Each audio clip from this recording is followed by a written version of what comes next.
శ్రీమతే రామానుజాయ నమః. అస్మద్గురుభ్యో నమః. తిరుప్పావై వ్రతంలో ముఖ్యంగా మనకు కనిపించే పురుషకార స్వరూపిణి నీలాదేవి. ఈమెనే నప్పిన్నై నప్పిన్న పిరాట్టి అని కూడా వ్యవహరిస్తారు. ఈమె ఎవరు అంటే మహాభారత అంతర్గత హరివంశంలో ఈమె యొక్క చరిత్ర మనకు కనిపిస్తుంది. పూర్వం మిథిలా నగరంలో యశోదాదేవికి కుంభకుడు అనే తమ్ముడు ఉండేవాడు. అతని యొక్క కుమార్తె ఈ నీలాదేవి. అయితే అతని వద్ద ఎంతో పశు సంపద ఉండేది. అందులో 7 ఎద్దులు ఎంతో బలిష్టంగా పొగరుగా ఉండేవి.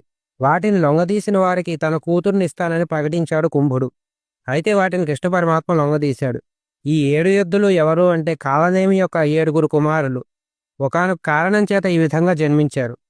అయితే కుంభకుడు ప్రకటించినట్లు తన కుమార్తెను కృష్ణునికి ఇచ్చి వివాహం చేశాడు.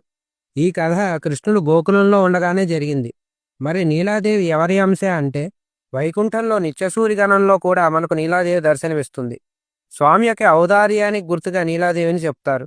భక్తుని యొక్క పూర్వ దోషాలను స్వామి మన్నించడానికి నీలాదేవి యొక్క కటాక్షం అనేది జీవునికి ఎంతో ముఖ్యమైనది. అంతేకాక వేదముల్లో కూడా నీలా సూక్తము అని పాంచరాత్రాది ఆగమాలు కూడా నీలాదేవి యొక్క వైభవాన్ని మనకు తెలియజేస్తాయి. ఆమెయే మనకు కృష్ణావతారంలో పురుషకార స్వరూపిణి. అందుకే గోదాదేవి కూడా ఈమె యొక్క పురుషకారాన్ని కోరి 18, 19, 20 పాసురములలో ఈమె యొక్క వైభవాన్ని చెప్తుంది. ఆండాళ్ళ తిరువడిగలే శరణం.